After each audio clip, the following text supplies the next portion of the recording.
so today we're going to look specifically at the advisement report and how it plays in with the advising process, along with writing notes within Navigate. So our objectives today are to define advising, understand the academic advisement report as an advising tool, read, review, and interpret an academic advisement report, identify components of the academic advising report relative to graduation, and then select courses based on academic requirements. If you have not already seen the academic advising definition from TCC, this is it.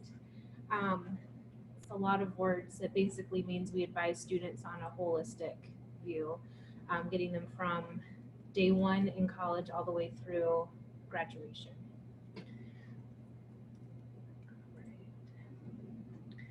And so the academic advisement report is one of the tools that we use in the advising process. The document helps guide the selection of classes a student will choose to complete their program of study. At times, choices are limited. Other times, choices appear endless, especially when we're looking at approved electives, which we'll look at that in just a minute. Factors such as work schedule, course availability, personal obligations, and many other factors influence and help shape a student's course of study from one semester to the next. The advisement report, when used consistently, helps to ensure students are satisfying program requirements. So these are the many different components of the academic advisement report.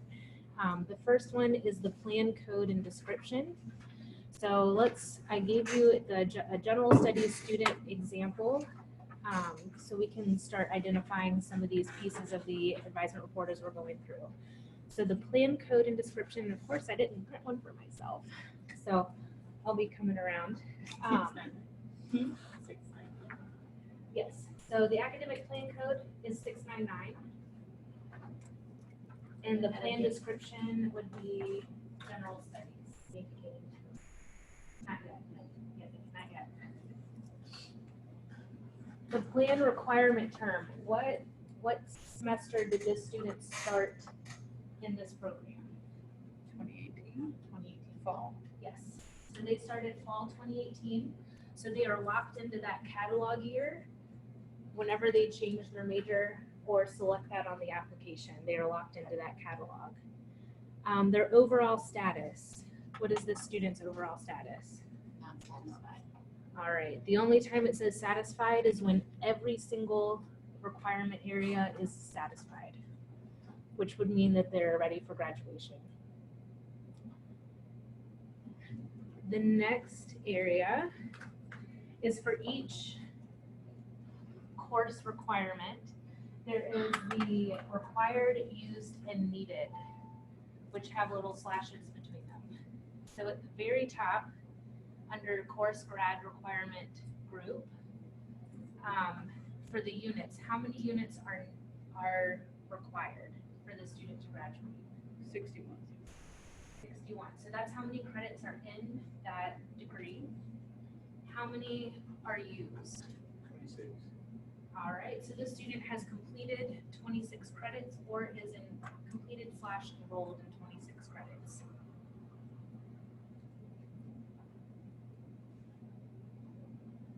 And then needed, how many credits does this student still need to graduate? 35. 35.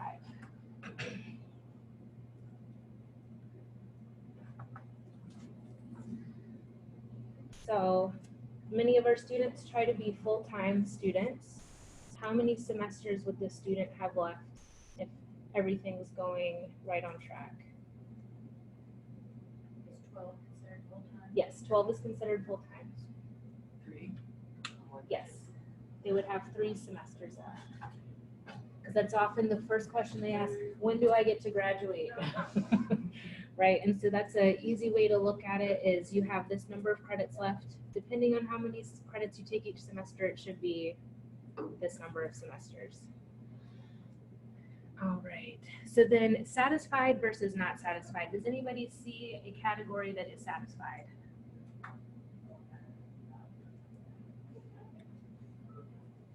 I SDB 100. All right. And Oh. how does that look different from the not satisfied categories? Great. Got a bold. There's a grade, okay?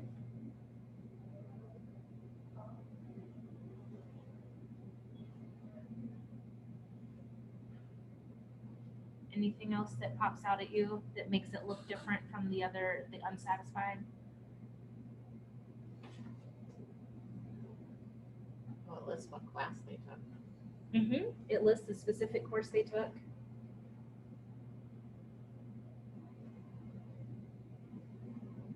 It says satisfied and bold. Okay, it does say satisfied in bold. What were you gonna say? I was gonna say the same thing. Okay. Satisfied. The thing that sticks out to me is that it's in a box. So, and it's not a list of choices, it's in a box. That's how it, to me, it pops out on the page that that's a satisfied area, is the classes are in boxes instead of just a list. All right.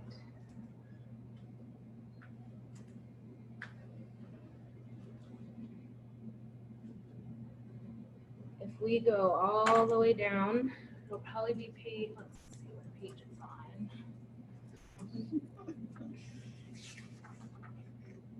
All right, the bottom of page 3.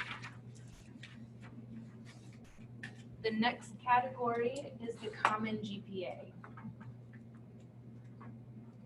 and the residency requirements. The common GPA requirement is that students must have at least a 2.0 GPA in their major to graduate. And so that 2.0 GPA, or the GPA that's listed there, what is the student's GPA? It's like 3. Yep, a 3.0. So this student has a 3.0 GPA, great, on track for graduation. That may not be their cumulative GPA. That cumulative GPA, which could include any courses that were not in their major, is listed on the last page under Transcript Summary. For this student, it is the same, but students who have changed their major, their cumulative GPA may not match their program GPA.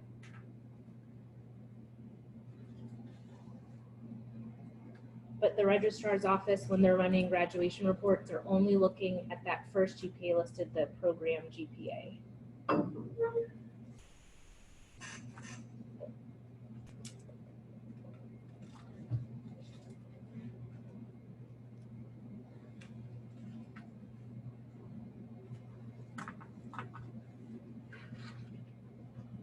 The next category, so turn to page 4.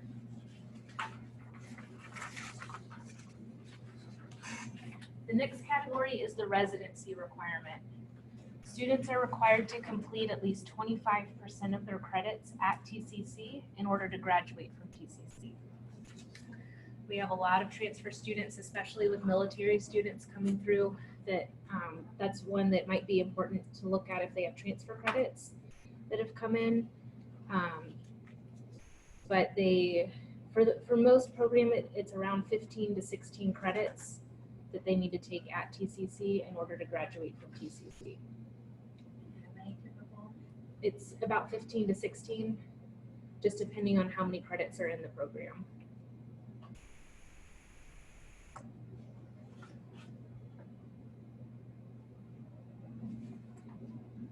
But the required number of credits is always listed right there in that category. So for the student, it should say 15. Did it say 15? Yeah, good. All right. The next category is unused credits. These are any credits that the student has taken that are not counting towards their curriculum. This student has been right on track and has no unused credits. This is an anomaly. It's rare that I see a student to not have unused credits. Often they may have taken a 2-credit PE course and they only needed 1 credit for their health and PE requirements, so they have a 1 credit of PE that's down at the bottom. Or if they've taken developmental courses, they're listed as unused because they're not required for that degree, or they're not meeting the degree requirements.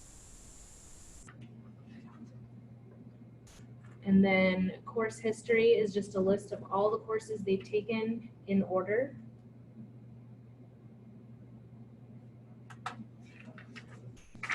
Student groups is where you'll see placement information, along with, let's say a student took English 111 at Thomas Nelson. They're coming here, they're going to transfer that credit in, but it hasn't been transferred in yet. So in advising, we would put in a student group to allow them to take English 112 because we see that they've met the prerequisite. But often it's just the placement information for math and English. So just a quick question. Sure. Under course history, the courses that I've taken, only the first couple have grades and the rest are not listed. Is there a reason for that?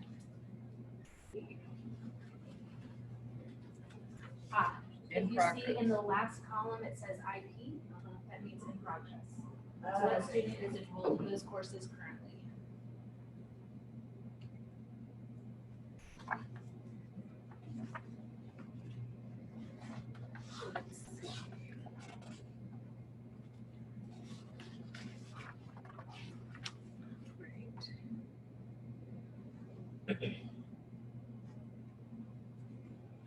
And today's session is not going to focus on the student groups themselves. We will have, if requested, we can, if you're very interested in learning how to read all the student groups, we're welcome to have another workshop on reading the student groups specifically. Hopefully, our hope is by the time the students are transitioned to their faculty advisor, they've completed all their developmental education and wouldn't need the interpretation of the student groups. But we know that doesn't always happen. So if you do have a student who's still in developmental courses, you're more than welcome to call us too, and we can help you with interpreting those student groups. All right, and then the last section here is the transcript summary.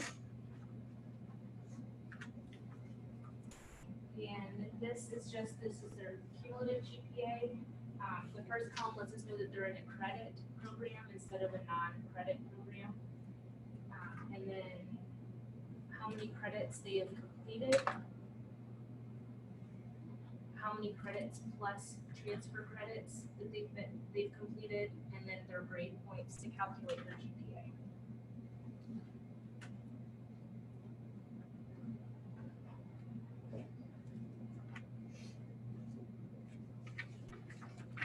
All right. Any questions about reading the different sections of the advisement report? Okay. All right, so I will walk you through how to run one real quick. I know for those who attended a meeting last week, we did go through that, but I will pause here real quick and log in.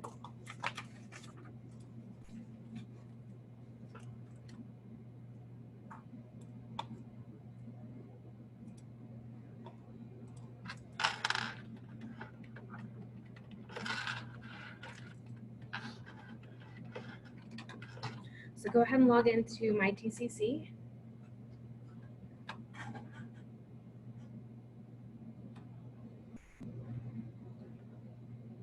John, Oh, I'm sorry. it says that the screen sharing is stopped. Oh. I don't know if that's so. I minimized it. It's actually, this should be the application here, so let me see.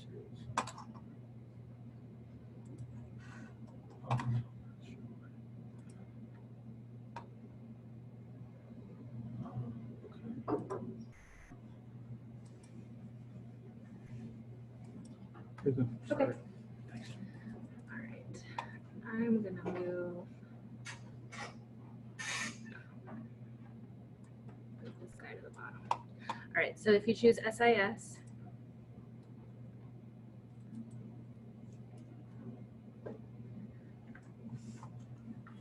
and you would click main menu, self-service, Advisor Center,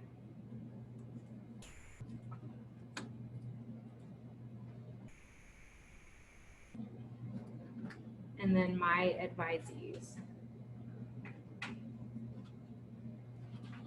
And if you have not already bookmarked this, I suggest putting it or saving it as a favorite.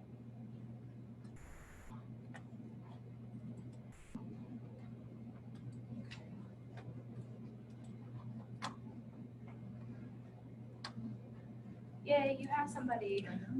I do. So that is your person. It's my person. I just gotta sign the last one. SIS. And then main menu and service. Self-service right here. And then advisor center.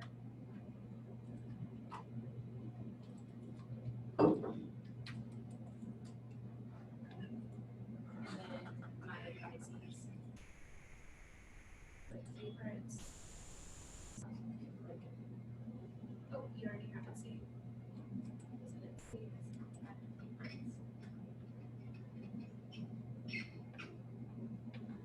I'm not sure. So I won't let you add it.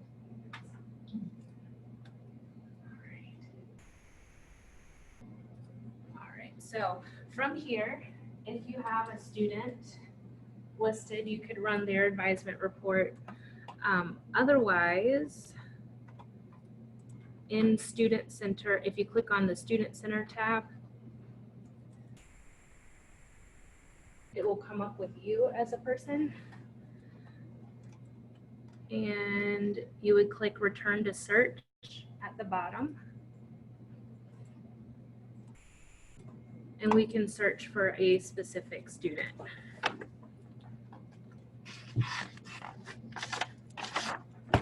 So let's try.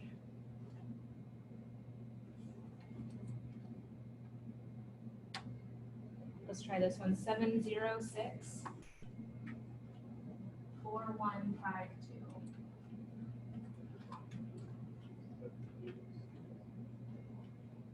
So 706 4152. All right, so everybody have Christopher up.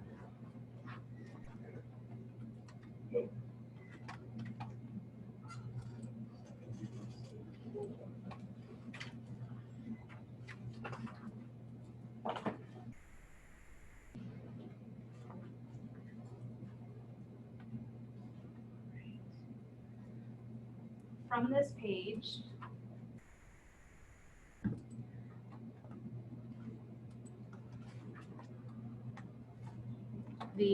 to get to the advisement report, you would click on this drop-down menu under academics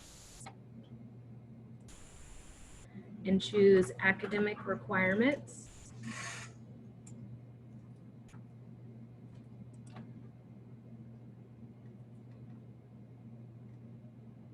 And then click the double chevron.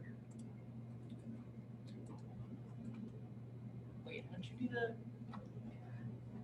Click the little circle button next to it. Oh, Click gotcha. choose academic requirements. Okay, And then, I got you. so is this very easy to read? No, this is not user friendly. So the way we get the report that I printed out for you is by clicking the green button, View as PDF. And you do need to make sure that pop-ups are not blocked because it does come up as a pop-up.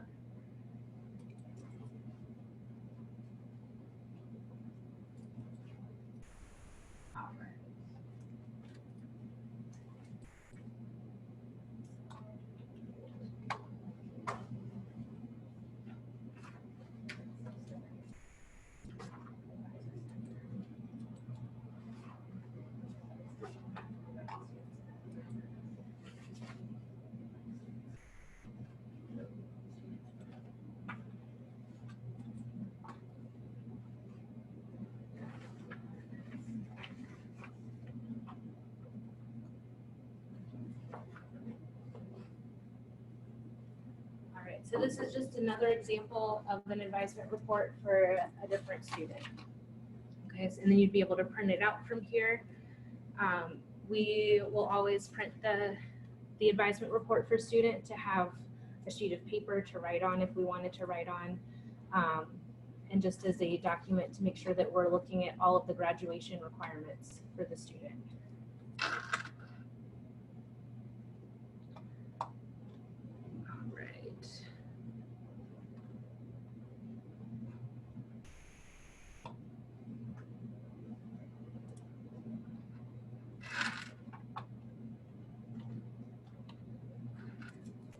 Right. So now we're going to do a group activity. Yay. So we can probably just the two different sides group up together. So now that you know how to read the academic advisement report, we will develop a 2-semester plan using the academic planning sheets provided, which I didn't grab academic planning sheets. So write it on the back or come together as a group and write it on a sheet of paper. And you're going to come together as a group to determine a 2-semester plan for this student, this general studies student. The one that you gave us. Yes, the one I gave you.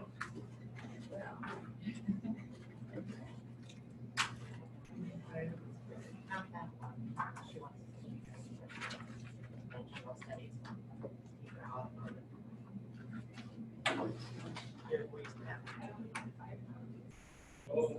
one. So I guess we're just first to do that with that satisfied. Looking at this person or that person? The general studies student, yes, This the one, one, okay, the one I sorry. provided for it. We still have this student. Not that student. Not that student, this student here. Oh. That student is trouble. You'll have to work on your car.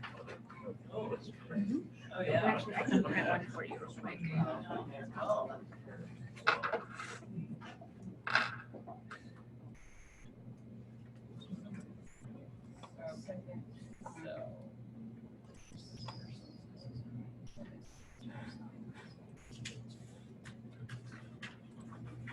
English.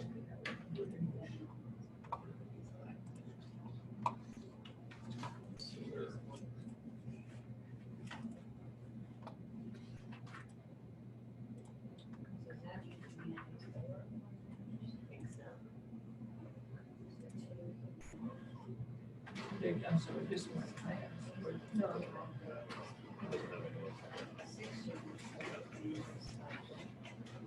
If you're 18 or something, you're able to like all credits for that. I don't know how to do that.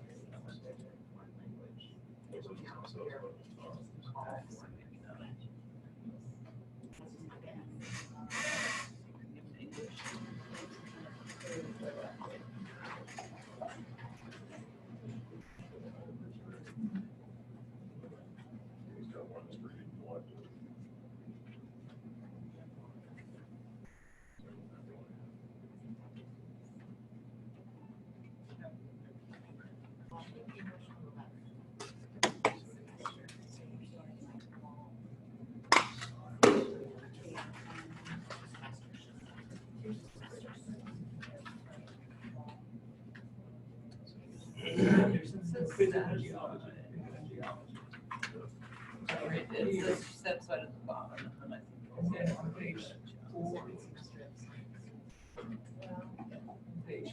well, they're taking geology. Oh, and And these English is something they're students. what did they add? Maybe not in biology, but we started out in geology. The second semester is always on the spring. Those are the little nuances that a lot of people don't know. You guys don't probably learn 105, 106. Not at this campus, but they do in other campuses, but I don't know, you know, it's gonna depend on what campuses. You guys know this? Does this tell us anywhere? Do we know what campus this person's on? Doesn't matter because we are now halfway, so they get to drive all over Kingdom Come. That's right. This does not help students now. could put.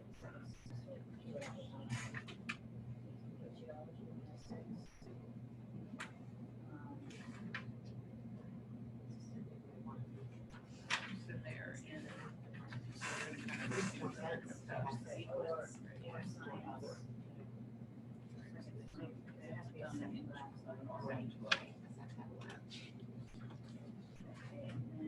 We need another sign.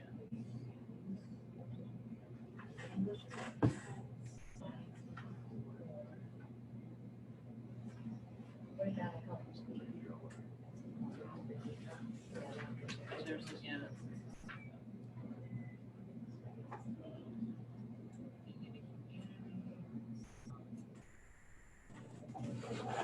We have voting, Yeah. 111, 12. Second year science.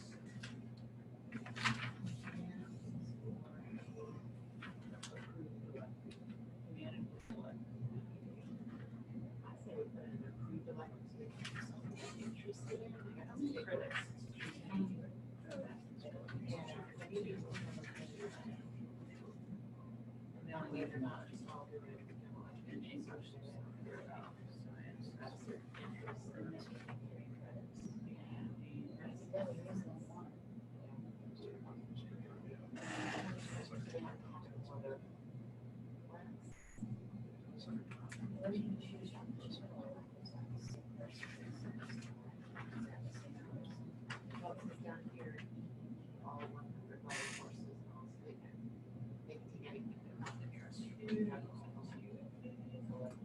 Do you want to keep them at You need 12? the Because when I humanities, hit the last yeah. one, They got their social science. They have their SOC, they take the next SOC so that they, so right now we're at, Another. we're doing that. we got one dangling credit. We need 18. So I'd say Oh, they need another 15 of those. Well, maybe, what do you think, should they do one humanities and then second semester do the other humanities?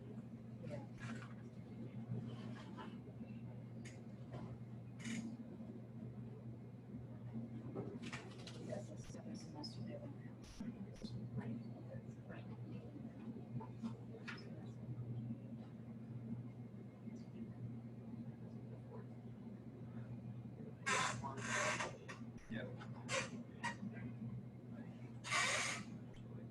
Can a class do double duty? It says that they need humanities elective, so like humanities tier 1 is here, but it's also under social science electives. We're gonna need another. I think it's a specialist. Well,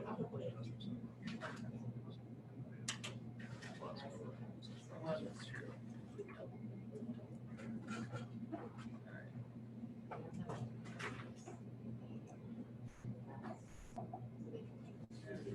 I'm hearing some very good questions come up.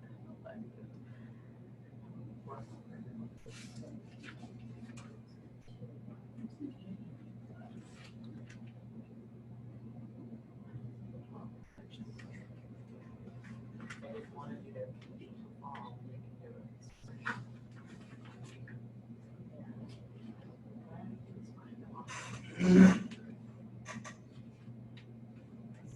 Say 2 more minutes.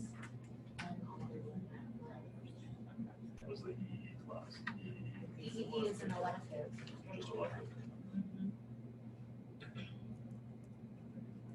As in, any number will satisfy that.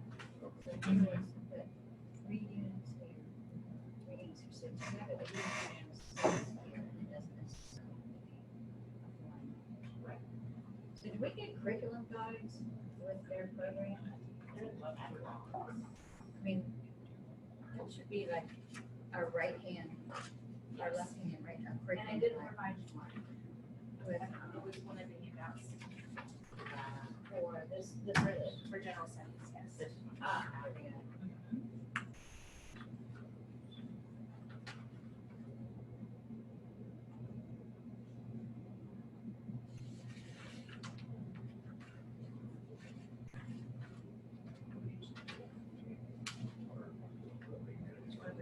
Under social systems.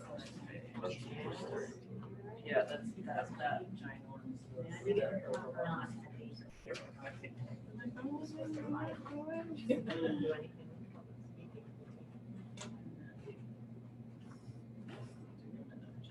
I guess, where's the summary of courses? It's gonna be hours. They have the 6 for English, 4 for the second science, 30, 10. Then, humanities. Thinking they could do an English and science, humanities, or social science elective in one semester. They already had the other 2, and then have the 2 sociology. That would be the big social science. They need, They're taking the second social. You're checking it all. So you skipped it, okay. Yes. But they need to do that. this is 15 needed under social, because they need 18 credits of social science. Both times. 18.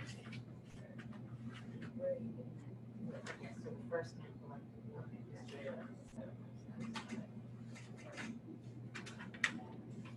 Do they?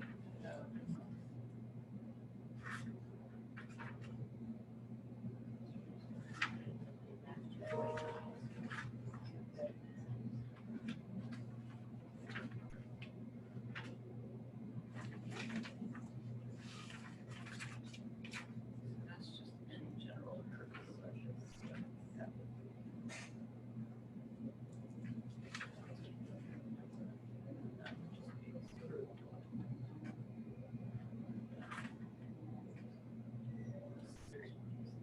General electives, group electives, social science, like humanities.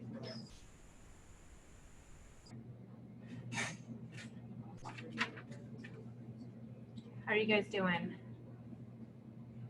Almost there? Sort of.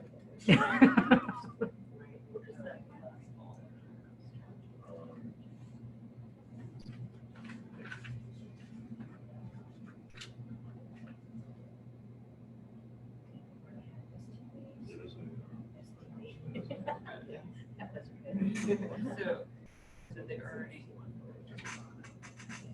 So we are recommending that for the theory.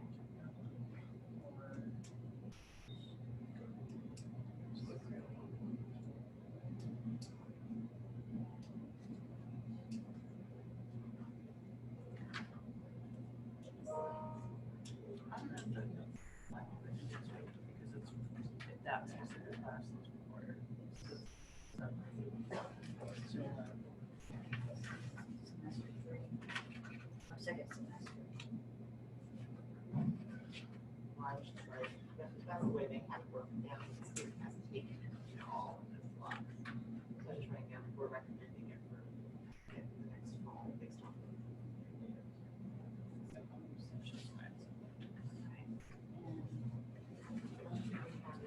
The first approve elective of the second semester. So we adjusted that.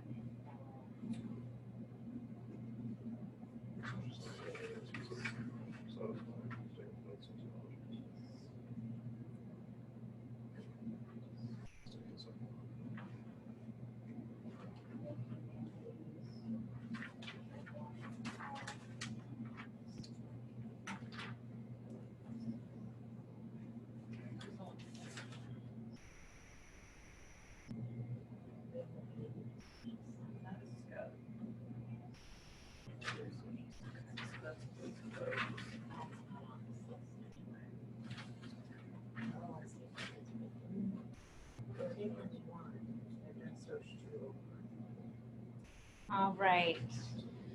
So what did everybody decide for their first semester to advise the student?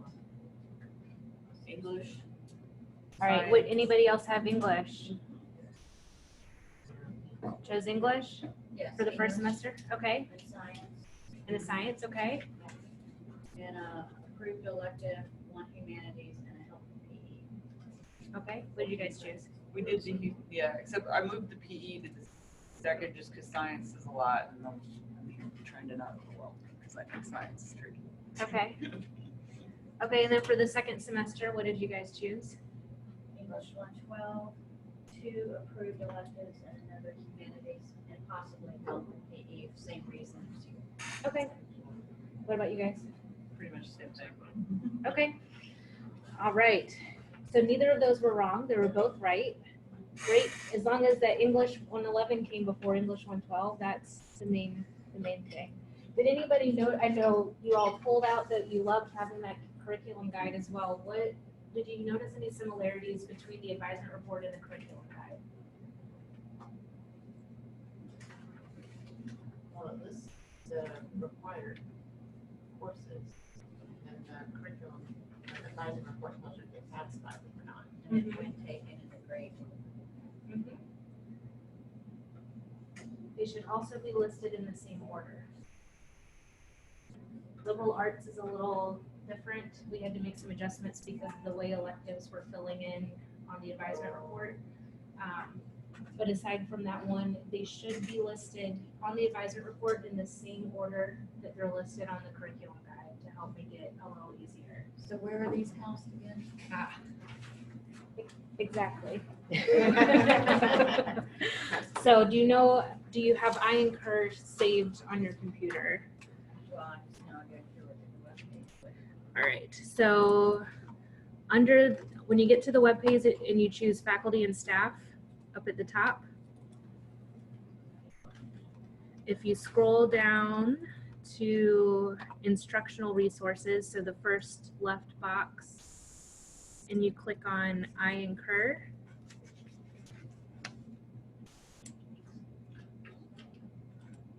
I bookmark it just to have a quick resource. And then once you're in iIncur, you'll click the program guides and industry credentials tab. so you went to instructional resources, iIncur, facilities. Right, but the tab is program guides.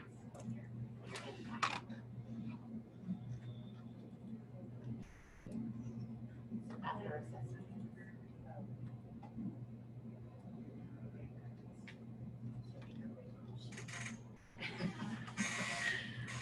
I'm with you. I often choose a couple different tabs before I get there. The great thing about these program guides or the curriculum sheets, on the left-hand side, you see catalog year. You can go backwards back in time through different catalogs to look at the different curriculums or curricula. In case you have a student who is trying to compare curricula from a previous catalog or anything like that. And then you can also narrow it down by what type of degree. So if you don't feel like scrolling through the 150 plus programs, you can select career studies certificates and it'll narrow the list down to just the career studies certificates. You can also, by plan type, click either career and technical or transfer. And so I went back and clicked degree and transfer, and I got just the transfer programs. So if I chose general studies, and you click on either the PDF or the Word document, that's how you get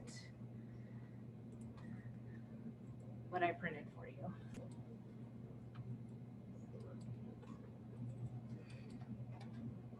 All right, so this looks like it has to be done in order to make this thing move. So.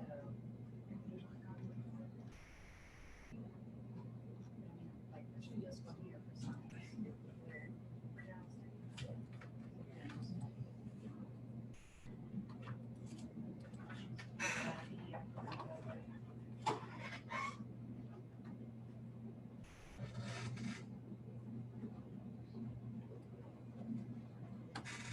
I just can't put the number in.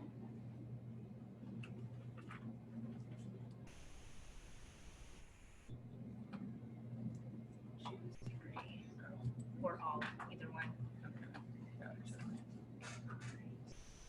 So that's how you can find the curricula sheets. All right. What concerns if any, did you have while going through this activity? Well, from a student perspective, you can have this wonderful sheet and a plan, okay, let's do it, and they go to find the course on the campus that they want to be on, and it's not being offered. Stacy and I were talking that second semester geology is not offered in the fall on the Norfolk campus. It is on the beach campus. So that kind of, I think, puts undue burden on them to have to drive around to a different campus.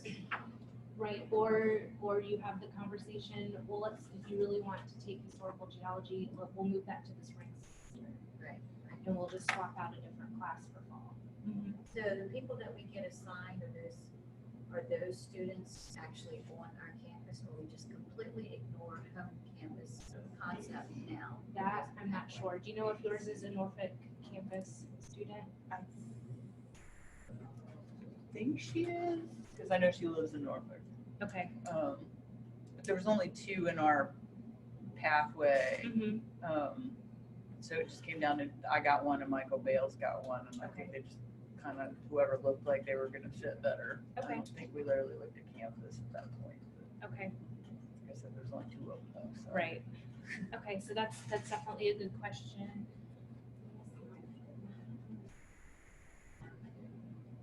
Well, should we be checking schedules then if they're available in SAS? Should we check to make sure that the course we're recommending they take is actually offered? Yes, yes.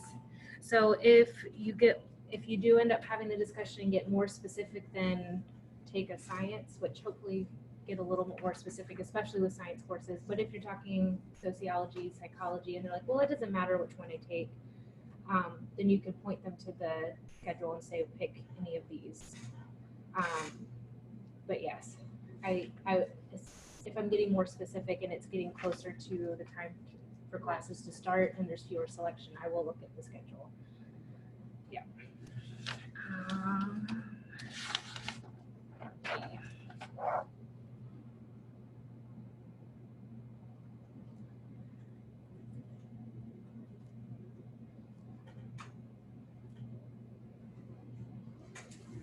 Okay. What other concerns did you have?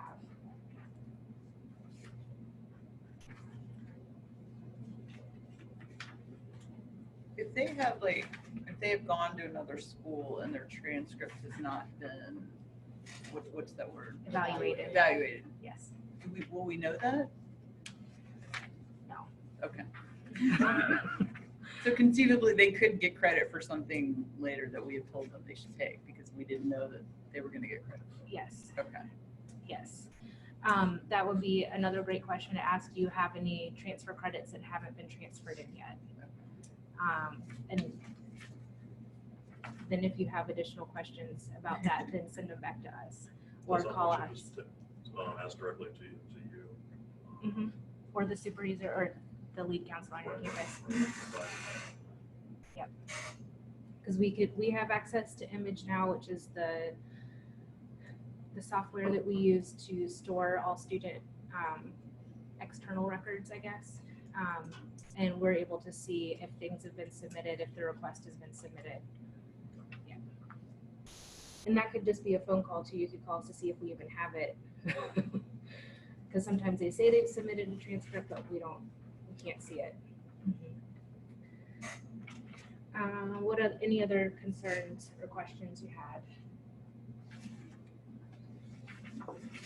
I heard a good one over here. You were asking, well, psychology is listed here, but it's also listed Yeah. here.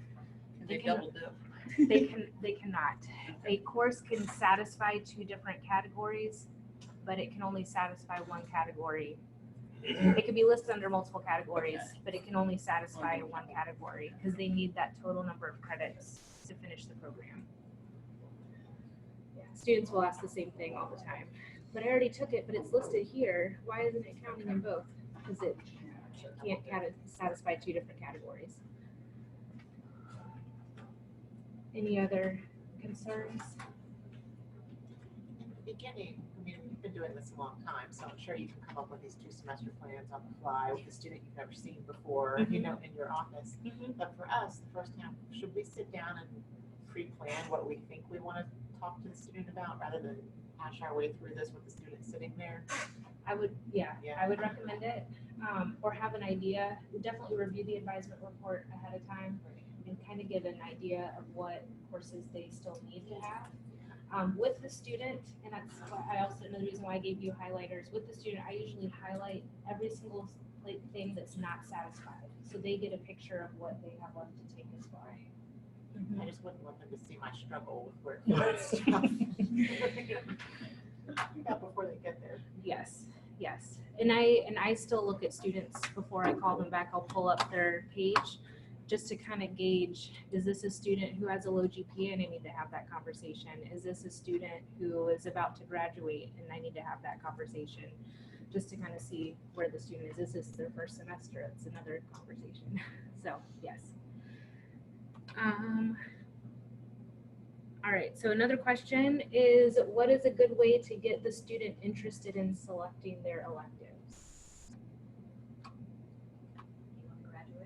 You want to graduate? I'd probably ask them what they want to do, Right, so they can pick an elective that they're interested in. yes, yes. So this is a general studies student. They could be interested in anything, right? Did you have an idea with who your student was when you were looking at their electives, or were you just telling them general, take a humanities from your list? Should we ask where they plan to transfer to make sure that what they take is going to be accepted? Yes, yes, and we're going into transfer next week, so we'll go into more detail on that, yes, but definitely ask about where they're transferring, what they want to study. I know for students who are not science folks, they are scared of science. What kind of conversation would you have with the student about choosing a science elective? Well, are they interested in life or earth or chemicals or flying objects? That was physics. Maybe what they took in high school Mm-hmm. and how they did. Right, and that's a major, both of those. I ask the students all the time, well, which class did you do best in high school? Kind of gauge that, and if they're like, none. Okay.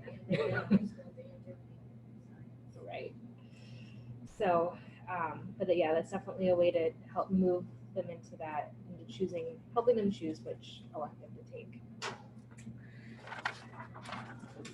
Great. All right, any other feedback on the advisement report before we move into navigate? Okay. So, we already did that part. All right, so advising notes and moving into navigate. One of the other sheets that I provided you was, I believe it's page 9 and 10, or 10 and 11 out of the faculty advising handbook. Let me pause. Did anybody not attend the Learning Institute and did not receive the pre-reading binder? I emailed Dr. Campbell to let her know. Everybody else has the binder? I have That's no filled. idea if I have the binder or not. It looks like this. Where's the front? I have to go look in my office. Okay. No, I got the If you were at Learning Institute, you should have received one because it's what we went through. But, I was at Learning Institute, but okay, I must have it. okay. Check and let me know if you didn't. So I believe it's page 9 and 10 out of the, oh, in the first section. Advising note. Yes. Yes, 9 and 10. So if you have it, do you mind if I give this a sheet? Absolutely. So this is a generic accomplished during advising meeting. One of them was the advisement report, and then the advising notes. So the advisement report and having that discussion with the student about what classes they're going to take that semester, along with talking about other things that are identified in that plan or guide. That's all discussed with the student. And then the advising notes is what comes after. So this, you could complete it while the student's still sitting with you, or you can wait until they leave, or the email exchange has ended, or the phone call is done. So we will go through this part now, how to type up notes for advising students. So first, let's see. Let's log back into my TCC.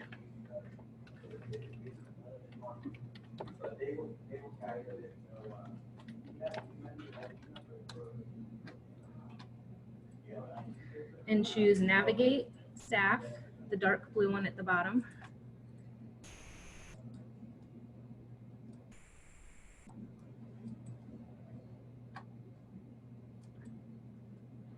And last week we mentioned the ability to be able to turn on appointment scheduling with students. For example, as an advisor, we have to do this. We have to make part of our calendar available for appointments. So I have some appointments that are coming up. It's nice and neat for me. I know what they're coming to talk to me about. So if I were to just click on this student, once the conversation, you can open up the report on appointment when the student first comes in to remind you of what questions you'll need to ask. So you'll click report on appointment. So if we want to use, let's see, those of you who don't have any students, click on the, and this is live, so we're not going to save anything. Click on the magnifying glass at the top.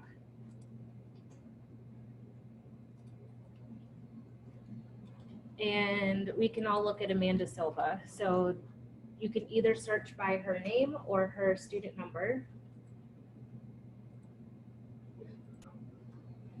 Her number is 757-7336.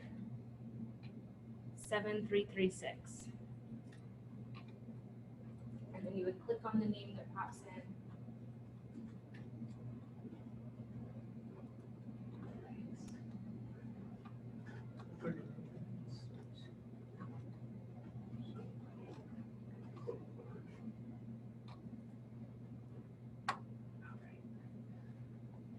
So Amanda's in your office or on the phone, or you've been communicating through email, or you're doing a Zoom meeting. There's so many options now. You would click report on appointment.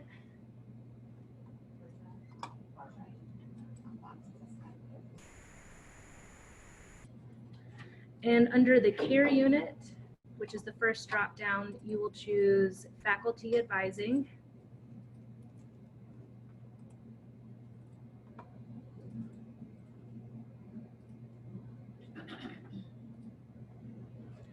And then for a location, you will choose,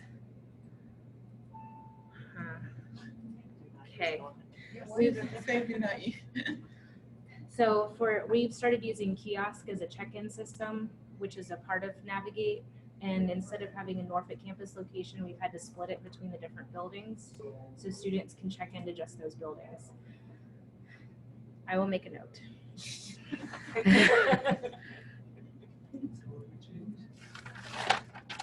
So for this exercise, just pick one that's not the Norfolk campus.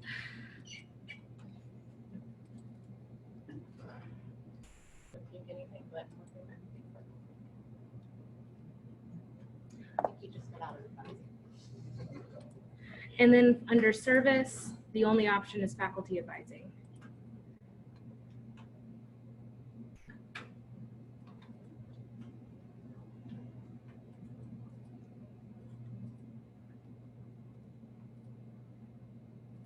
And as you see, there are only 6 questions that you are being asked to use or to answer. And these are used for running data queries. So one is the anticipated transfer institution, their educational or career goals, so that could be their current major or what they're hoping to do once they leave TCC. And then does the student have a completed FAFSA? Are they using military benefits or have a plan for paying tuition? The question I usually ask with students is, do you already have your funding in place, or do you have a plan for how you're planning to pay for classes? Just to kind of get that conversation. They either say yes or no. And then, does the student have a career plan? If it's no, they're saying that they're undecided, they're not really sure what they want to do. Hopefully by the time they get to you guys, they have an idea. But I've met with students who are in their last semester and they still are unsure. But does the student intend to transfer, and then was a referral made? So those are the only specific questions that you'll be answering. Referral to what? It could be an on-campus resource. So did you refer them, if they had questions about their financial aid, did you send them to the financial aid office? Did you suggest they go see tutoring? That kind of thing. Or did you say that I heard or I saw an email that ODU is having an open house in 2 weeks. I suggest you go to the open house, that kind of thing. And then in the appointment summary is where you would type up your meeting notes.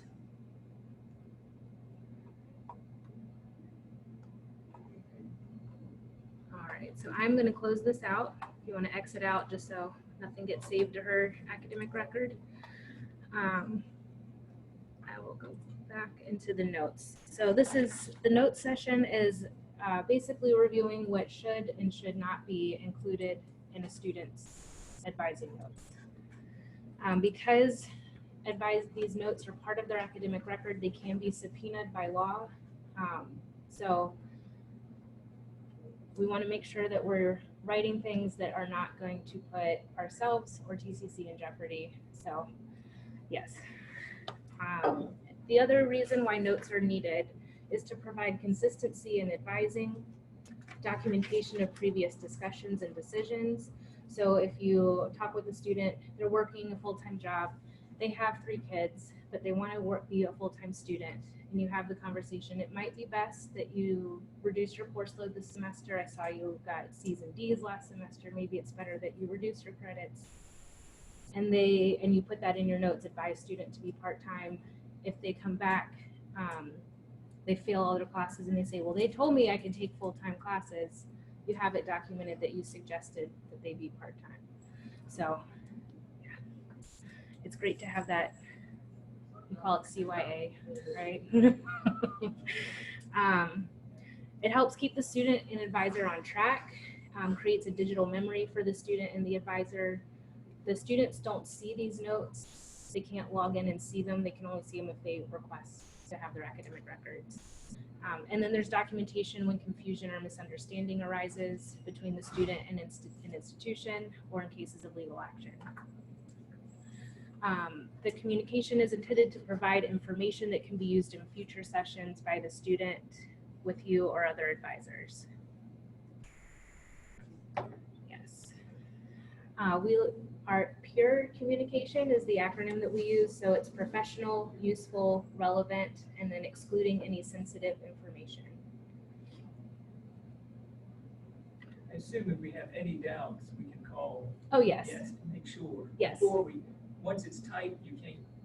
Once you hit submit or save, Yeah, then it's, that's it. Yeah, so you can go before- back, you could go back and edit your own, Okay. but you cannot edit anybody else's.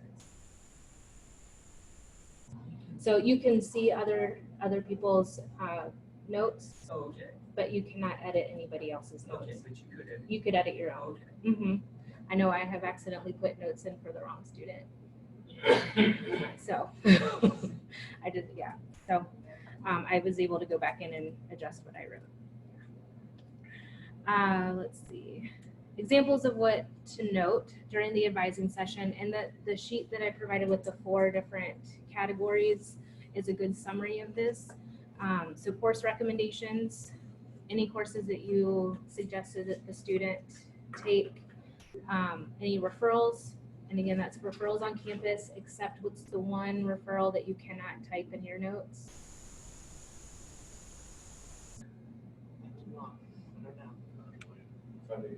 You didn't know there was going to be a quiz, did you? Educational accessibility. is the one office you cannot say that you referred a student to. You could say I referred a student to a campus resource, but we cannot list educational accessibility specifically. It's the only one.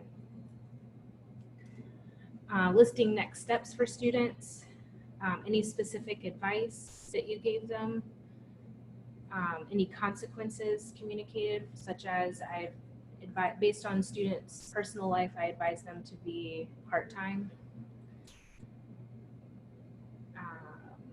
Or if they had questions about withdrawing, I advised the student to talk with financial aid before they withdrew from a course to figure out if their funding would be affected, any of that. And then any decisions that were made, such as student decided to change their major to this, or student has decided that this is the school they want to transfer to. All right, so this is that same sheet that I printed out for you. Just some general samples of what to include in the advising summary. And then other things to avoid are codes or acronyms. I am the acronym queen. So when I saw this in the presentation, because this presentation is adapted from one that the VCCS office presented to advisors a couple years ago, I was like, how did she know what I wrote? So avoiding codes or acronyms, because what is DBA and what's the VB situation? Could be Department of Veteran Affairs about veteran benefit situation, could be something about Virginia Beach. I don't know. Reviewed SSDL courses. I don't know. Student wants to study HS. Historical studies, human services, horticulture science. I don't placed in XDG group. That's a math placement group. I knew that one, but that was the only one of those that I knew definitively what the answer was. Sensitive and confidential student information. So student reported to me that they ran out of their ADD medication. What would you write instead? Having difficulties concentrating.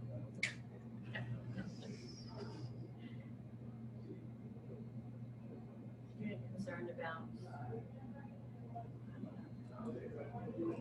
You may not need to write anything unless they, unless you referred them to like the Women's Center or somebody to maybe, I don't know if it's a financial reason why they ran out. Maybe you're sending them to the Women's Center to help with funding for something, or to find a community resource that could help with that. But you may not need to add anything about that at all. Student is worried about how to pay for everything. Referred to financial aid office. What should you type instead? Just that you referred them to the financial aid office? Right, just referred to the financial aid office. All right, another thing to avoid are negative comments, like Shauna never arrives to appointments on time.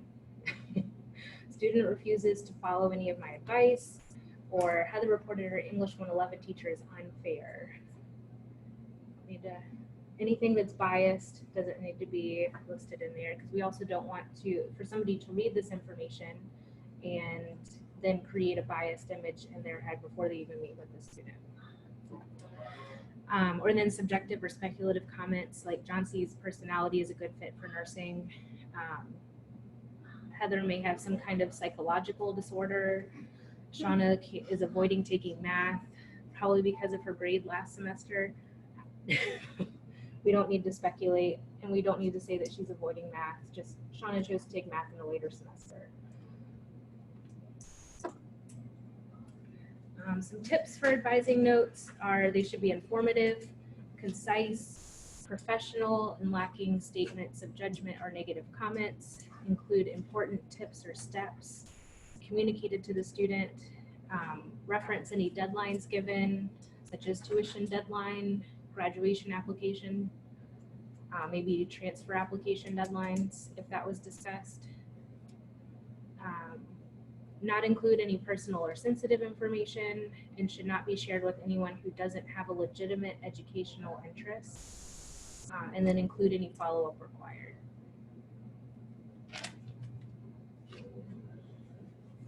So application for graduation or any kind of placement testing they have to take, how do we know all these wonderful dates? The website is my favorite place to look for things. The application deadline, as long as they do it before the day of graduation. For the college transfer days, it's when you look under transferring to X school on our website, it has all those transfer application deadlines listed. Or reach out if you have a question. Yeah. And the other dates that are on the academic calendar are the other important dates, like if you discuss with them the withdraw date or drop dates or things like that. And then some do's and don'ts. So a student is seeking educational accessibility. So what you would write is reported a confidential issue, referred to a related college office for follow-up services, or something similar to that, referred to a campus resource. You would not write the student has learning disability and wants to see if they can use their IEP from high school, referred to disability service. For trouble, a student is having trouble in biology, you would write, student was concerned about a grade in one of his or her classes. After reviewing options, student decided to visit tutoring services and the withdrawal policy was explained. But so you wouldn't write, student hates biology and currently has an F. He or she thinks the teacher is unfair with homework assignments and gave him the W policy in tutoring information. And then students at risk of academic probation, you would write, reviewed students' academic progress and explained academic policies, made a referral to tutoring services, or what other referrals, talk to your instructor, any of that information. And then you would not say the student will be on academic probation if after this fall he or she doesn't improve his GPA in philosophy, geology, and psychology. Will that advisement report tell us, like, is there like a big bold, hey, the student is at risk of academic probation, or do we hunt that down to their GPA? No, it will not tell you. Yeah, it would just be looking at their GPA. And it would be the GPA on the last page that has their cumulative. Mm-hmm. But it does show up as academic probation once they're on it, right? Not on their advisement report. Mm-hmm. The way to see that would be in, I'm sure it's logged me out, SIS.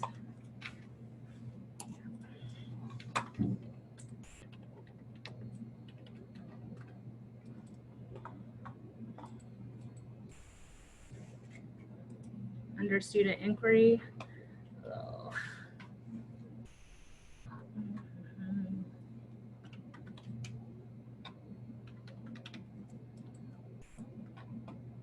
Under the enrollment tab, it tells you what their standing is.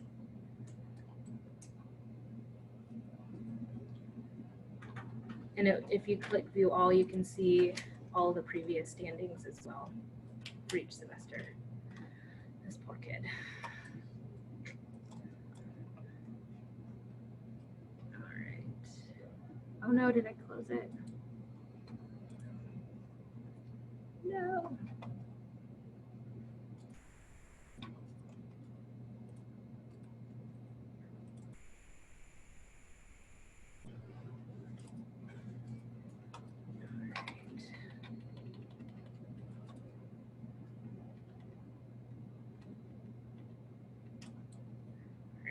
I will skip this one because we only have 9 minutes left. So, so practice time, Shauna won't do very well in the engineering program. Does this follow the best practice? Why not? Is being negative, speculative all the same time. Yes. John C. reported interest in volunteering for SA program. What's the essay program? Right. Is it relevant? Right. And it could be relevant if it's something that you want to follow up on the next semester, like, oh, did you end up getting accepted for this program or anything like that? But yeah, if it's not relevant, Student expressed interest in changing to a transfer program. We reviewed the program options for his stated career goal and business. Does it follow the guidelines?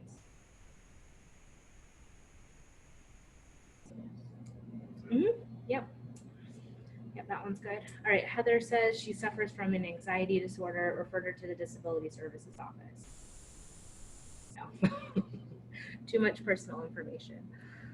All right, so I think, do you guys get the feel for it? Okay, so we'll skip this slide and have anybody have any additional questions?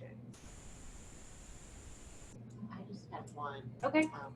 After the session I attended last week, they said that the PowerPoints would be available in SIS. Yeah, SharePoint. and SharePoint. Thank you. So I'm in SharePoint on the advising model page, and I see the video links for last week. Okay. But all of Okay. the actual, files that are here are from the Learning Institute, May 22nd. Okay. There's nothing from last week's session. Okay. So, I will pass that along. yeah. So it would be helpful if I didn't want to watch the whole video to just have access to the PowerPoint. Okay. Yeah, videos appear to be there. I haven't clicked to see if they run, but Mm. they're there, so that's a good thing.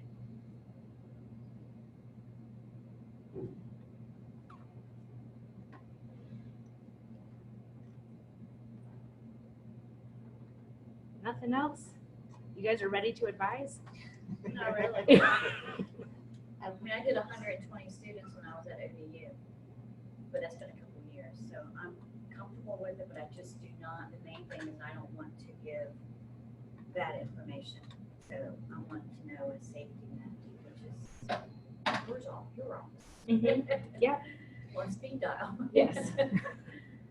Yes, and that was something, I know I said I was going to get back to it, and I did not, was looking at the, on the advisement report with all of those different electives to choose from. As long as a student is picking a class from that list of electives, it is safe. Unless they have some concerns about it transferring to another school. So that's the main thing. It will satisfy their requirements here. It's just that transfer piece, which I know Anxiety. is, yes. Even if it's, with the, articulation agreement, they've got their AS in hand, but when they get to that four-year institutions, they could go back and say, no, this particular humanities is not, now you have to do this, which gives them more work in their junior and senior year. Yes. For the most part, as long as they're meeting guaranteed admissions agreements, yes, their whole associates is gonna transfer in. There are just certain schools that are very picky with their guaranteed admissions agreements, such as UVA and William and Mary. Very, very, very specific about which classes to take. So yes, those are the two schools that I still have to read that guaranteed admissions agreement at least once a semester, just to make sure I'm hitting all the 15 criteria. Yeah. Yes. Which is why it's available on the website so that we can look at it when they come up. You said that was next week, right? Transfer. Yes, transfers next week. Yes. And the one that we will focus on the most next week will be ODU, since over 50% of our students transfer to ODU. Yeah. So coming down to Chesapeake. Ah. Yeah, because I know mine is in Norfolk, it'll be Wednesday and Thursday. Yeah, it'll be Wednesday morning and Thursday afternoon in Norfolk. But I have the schedule if anybody needs it, and I know they sent out the link. I sent the link to the dean, to my dean, who didn't forward it for this week's registration, so I was like, oh. And now, next Thursday. Well, if you don't have any other questions, thank you guys for coming out. 2 months ago. Thank you. And, so it's so weird to realize you've gotten Yeah. and that, it wasn't that long ago, and now, I'm like I'm in a time warp with my. Well, that's exciting. Yes, he, married his, degree, and his passion, he works business intelligence for Trek bikes. Ooh, wow. Yeah.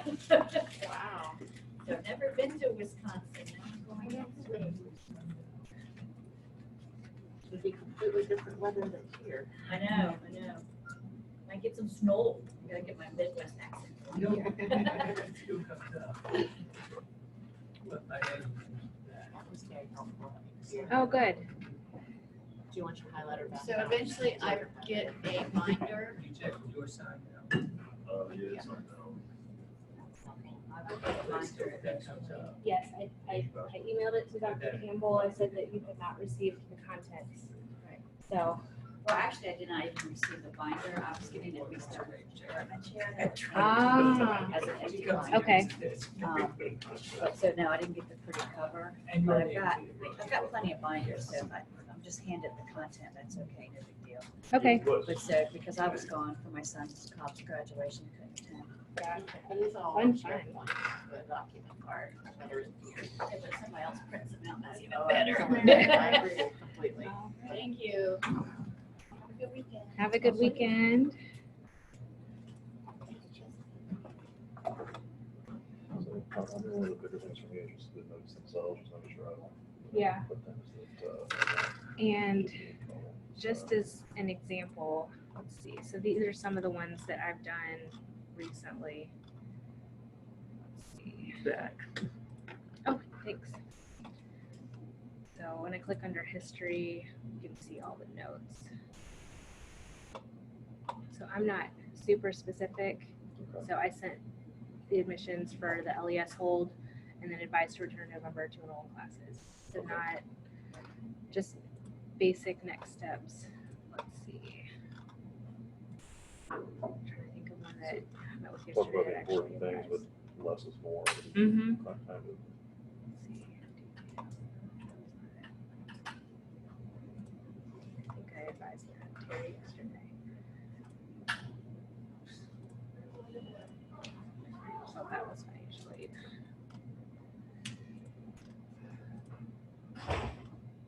Yep. Okay. So advised students to seek financial aid, advised on classes for fall based on second 8 weeks, and she had Thomas Nelson credit. So those 2 classes for fall, these classes for spring, and then I sent her an email with how to transfer in her credits. Okay. All right. Yeah, so less is more. Less is more. That's right. Yes, that's what I'm thinking, yes. Mm-hmm. When in doubt, leave it out. Right. Yes. Sounds good. I like that. I'll have to write that down. All right, thank you very much. You're welcome. Thank you. Yep. Oh, I was gonna tell you on the transfer, I've been teaching this my 45th year, so, one of my best students, and he was an engineering major, I mean, just super student. He was turned down by UVA Oh, because he said, I happened to run into him when we had graduation, forgot where, at school, and his girlfriend was graduating. mhm. But he said he was his age. He was been in the service probably in the late 30s or whatever, and they turned him down. I mean, this was a super straight A, Yeah, everything. yeah. So he went to ODU. He said he got a full ride there, Oh. but still, he was Yeah. upset. He Oh, was yeah. Turned down. Mm-hmm. So our agreements still are not Yeah. airtight, Mm-hmm. obviously. Yeah. So, anyway. Yeah, no, I had a student who had a record and he was turned down by ODU, but they have the opportunity to say no. Yeah. But yeah, so not completely Yeah. 100% every Okay. time. Yeah. Thank you. Uh-huh. I'm sorry, I missed your name. Oh, Meredith Pollard. No, yes, right. Yes. I'm Belgian, each campus. All right, great. Nice to meet you. Thank you. Uh-huh. Is the back door open? You can't get in. I think you can go out. You can't go out. Yes. That's right, you should. Well, Yes. I regulation. Uh-huh. But it didn't want to alarm you. Right. Hey, how everything go? Good. Good. Good. They did mention that the PowerPoints were not on SharePoint from last week. They saw the videos, but not the PowerPoint. Yeah, I didn't post anything on SharePoint. I just put it on the YouTube channel, so Okay. I don't even know where it would be on SharePoint. Do Okay. you think they were talking about YouTube? Because I know, They saw the links to the videos. Maybe it was a link in SharePoint to the videos. I don't know. I'll ask Karen, but if I had the PowerPoints, if nothing else, I could put a link inside the video description. And that's what I was gonna do with any of the documents or anything like Mhm. that. So, yeah. We can do that. Okay.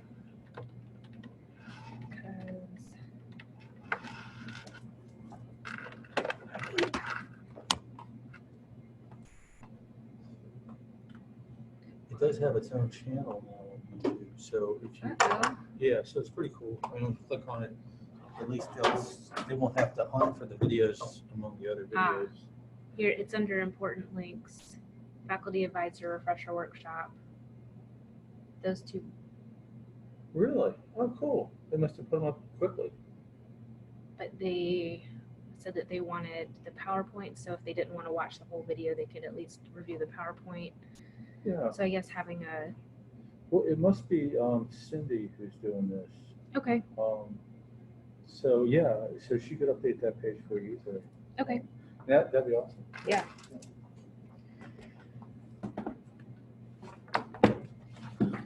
Yeah, I wrote Karen and I said, you know,